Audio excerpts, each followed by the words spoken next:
Hi guys! Today I want to talk about how you can use velocity to take your beats to the next level. Varying the velocity of your drum hits is a great way to make your beats more groovy and come alive.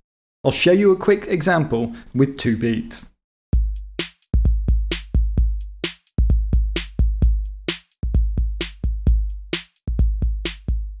Now it might sound very subtle when you first listen, and there's nothing particularly wrong with the first pattern.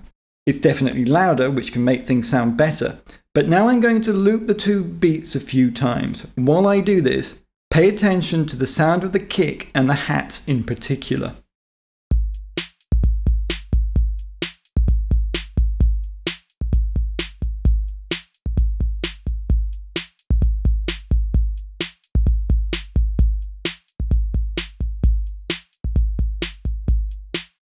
Now, to me, once the section loops, the first beat sounds louder, but also more lifeless.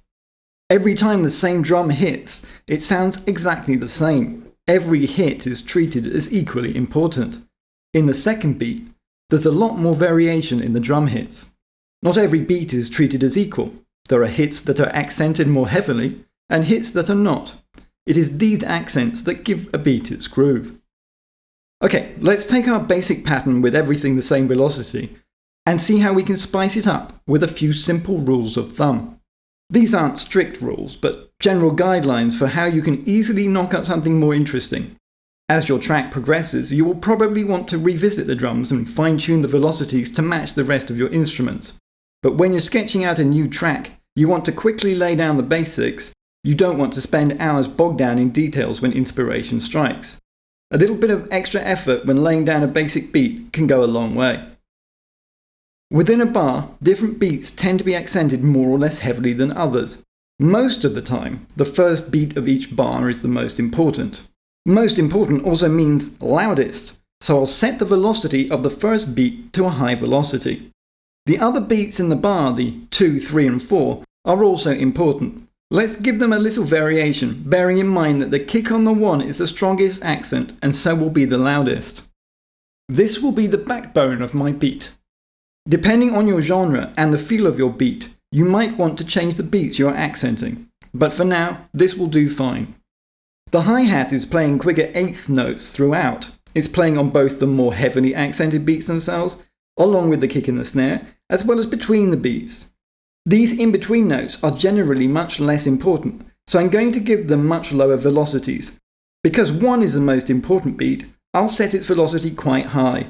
The 2, 3 and 4 aren't as important to us in this beat, so we'll set their velocity to be a bit lower than the 1, but higher than the in-between notes.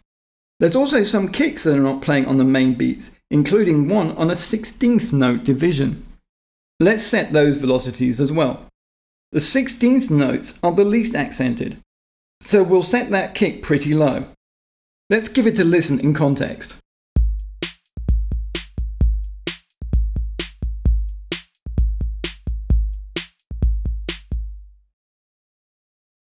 I would encourage you to experiment with shifting the emphasis of your beat by accenting different hits with more velocity. The same approach can also help make better fills. You may have heard the term machine gun effect before. It refers to fills, typically on the snare, that have been programmed to be played quickly and all at the same velocity.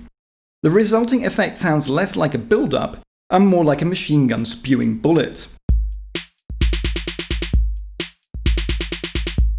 A lot of the time, this isn't desirable.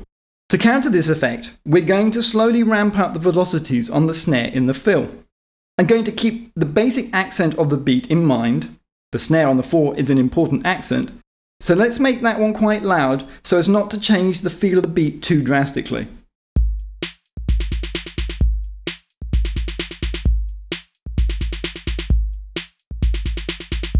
In general, the closer together 2 hits on the same drum are, the more unnatural it sounds if they are both the same velocity.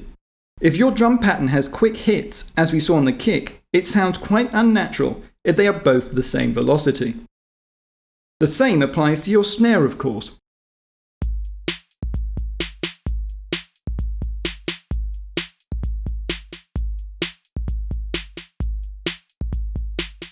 Setting the velocity lower on this unaccented beat sounds much better to me. The second hit is now making the beat more interesting without changing the overall feel or groove of the beat. Note that in these examples, I've been using one-shot samples. If you are using multi-sample drums, like the acoustic FPC kits that come with FL Studio, different velocities will trigger different samples. Real drums don't only get louder when you hit them harder, their tone also changes. There are ways that you can simulate this with one-shot samples too, but I'll save that for another video. For now, just remember that you might want to vary more than just the volume for additional variation.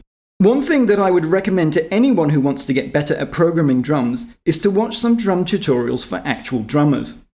There are some great ones on Drumeo, as well as other channels on YouTube. When you watch the videos, pay particular attention to how high the drummer is raising their sticks before hitting the drums. The more power in the hit, the more likely the drummer is to lift their hand higher beforehand, whereas when playing lighter hits, the sticks won't move that far from the drums. To replicate this in the piano roll, you really just need to translate the distance into velocity. Even if you aren't trying to recreate the sound of an actual drummer, it will teach you a lot about how beats are structured and accented. So let's recap. Not every drum hit is equally important. Use velocity to create a sense of motion in your beats. This is a fundamental part of the groove of a beat. As a general rule, hits on the beats themselves, in this case the 1, 2, 3 and 4, are more important. The 1 is often the most important, though not always. For example, reggae often uses a beat with no hits on the 1. This is called one drop, and part of why reggae can sound so different. Different genres often accent different beats to give them a certain feel. For example, reggae accents the offbeat, the 2 and the 4, rather than the downbeat, the 1 and the 3. Learning more about drumming can help you make better beats in the piano roll. I have some more tips on how to improve your beats and add variation to your tracks, but that's for another video. For now, I suggest you go and make a beat of your own and experiment with how changing the velocity changes the feel. Thanks for watching, and I'll see you next time.